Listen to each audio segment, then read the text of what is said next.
All right, so we got a nice old Kenmore. Whenever I get these in, guys, I will do a video. Even if I already have a video on it, something similar, but whenever I get these, I want to go over a couple things, and I'm sure somebody's going to be dealing with this issue. So this was a haul away. So we sold a customer one, and basically timer would get stuck before the second rinse, and you need to gentle nudge it, whatever. So 9 times out of 10, that's not the issue. Okay, a lot of times if your lid lock or door switch, in this case, is not working properly, that can cause problems. So again, I'm going to put this into drain and spin. I'm going to close the lid. You always want to close the lid first. You never want to use anything and push that down. That is your door strike, and everything is determined right there. Sometimes you can remove this or cut it in half if it's not going deep enough to activate the switch. So I haven't checked this machine yet, to be honest, but I have a feeling it's going to be a lid switch issue.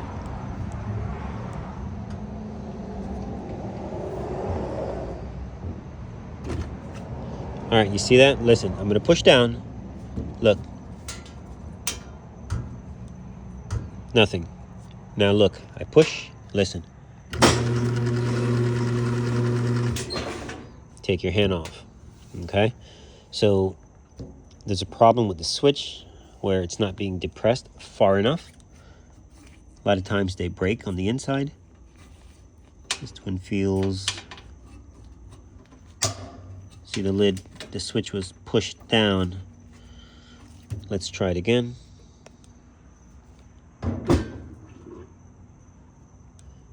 See that? So it's not activating. So we're going to pull the switch out, and I'll show you how you can save the switch. A couple things also to note. Whenever you get these in, or if you have yours, you'll never know unless you open the lid while the machine is washing. So you want to rotate this, and if you can, the other way, the dogs are bad, or the dog gadgets, and I will link a video for that. I do have one on that. This comes off, and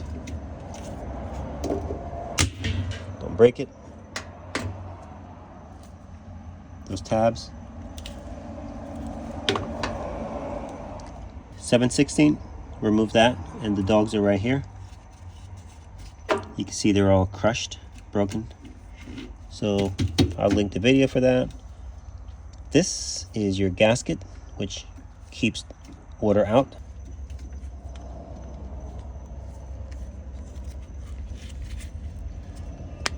Otherwise you get water. All right, so let's remove the 2 screws. We'll leave this off. 2 Phillips. And you can reach under. Your switch is actually a wire under here. And you have enough room to extract it, at least to right here, and we can take a look at it.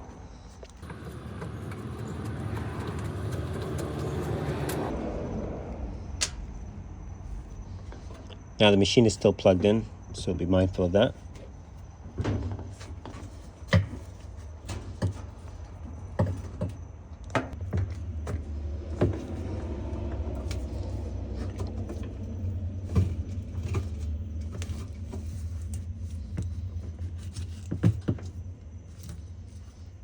So this switch is a little stiff. You see that piece?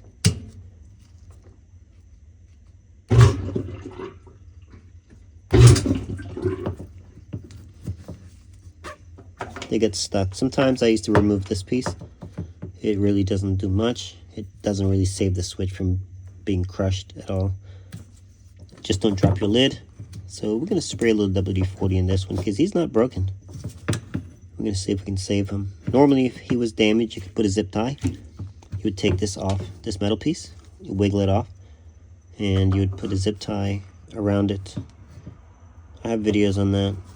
So let's treat this one with some WD-40 and see if I can keep this. See that?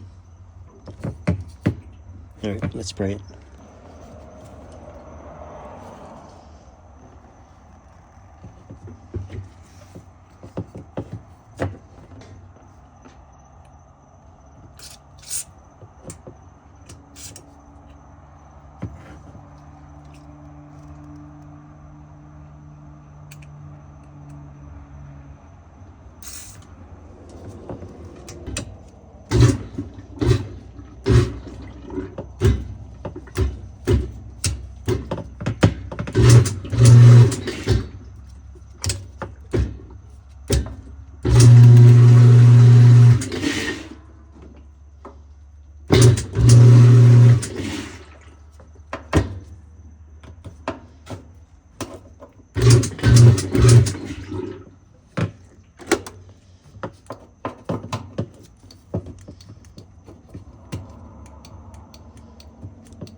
So, since it does not want to go all the way down, we could probably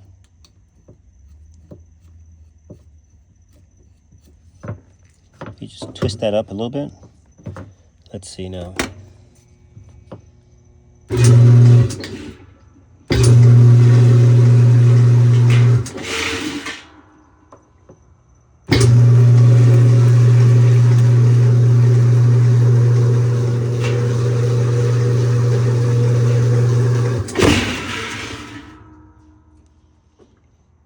All right, let's call a lockup. That's horrible. That should not be. I'm going to show you how to fix it. Well, I did not expect that at all. All right, so this portion is fine. So that's how you do that. You just bend this up slightly, or you can replace the lid switch, and that would still fix the issue. Basically, the switch would deactivate as you push down too far. Totally fine. So we're going to button this back up, and then when we get underneath, I'm going to show you what to check. All right, so we know the switch is good.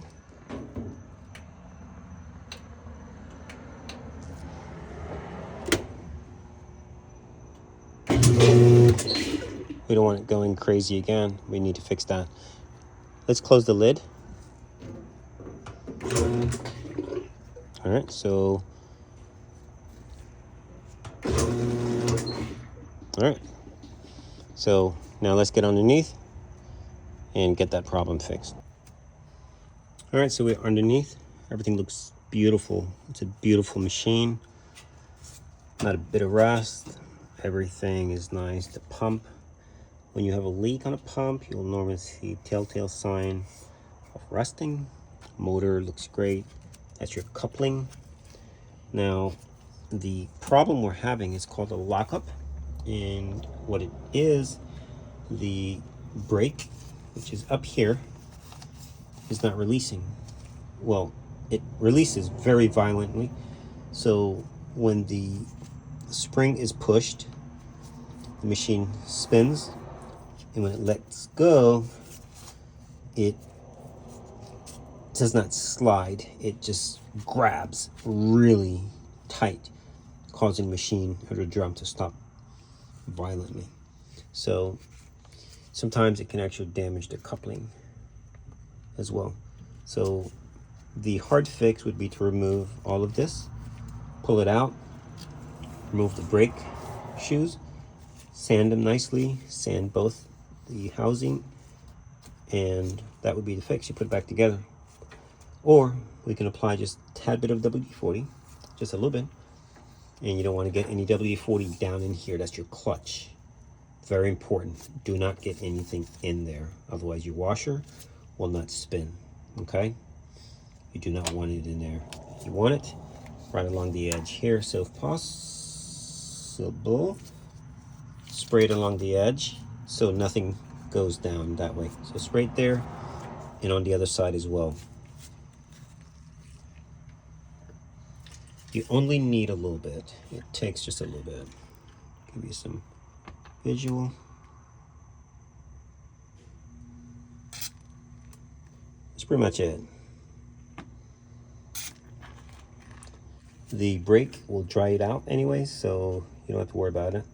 I'm just going to drip down, and most of it's going to be sitting at the base of the brake shoe. The brake is much larger than the clutch, so even if you accidentally spray too much, as soon as you raise this up, it's going to drip out the side and fall over the clutch. But be mindful and don't spray a lot. Now, while you're down here with your WD-40, do a little bit of spray, nothing crazy, keeps rust at bay. It's a nice machine, you want to keep them running good. You can grease these machines as well.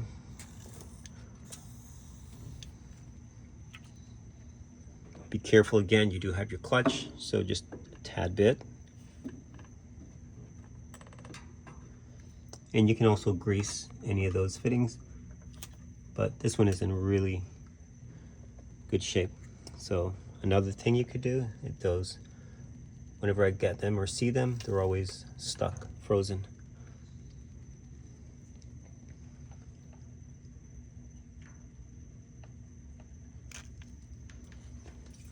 And these are your back legs.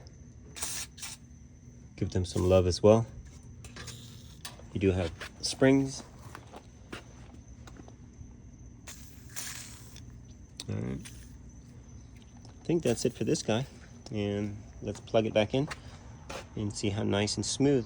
It's going to take a couple turns. You start off very slowly, and as you go a little faster, you turn off, so you don't want it to stop too crazy. So, all right, so we're in spin. Take those out. All right, so here's what we're gonna do.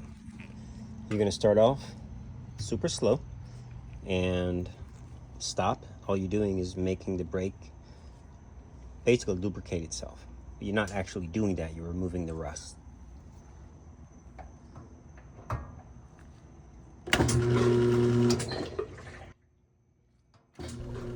So for this section, you want to start slowly, and you do not want to let the spin go for too long.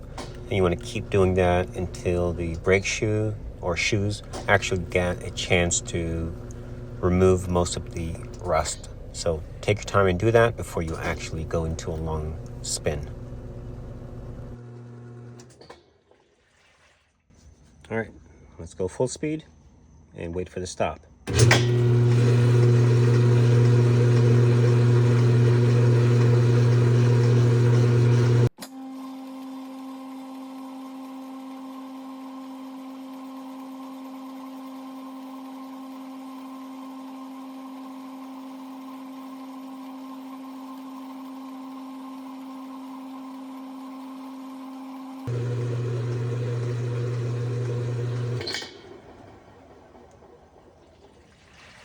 All right, that's how you fix that.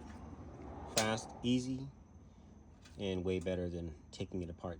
The brake is actually cleaning itself, and any moisture is going to be dissipated anyways with the rotation and the friction. All right, thanks for watching.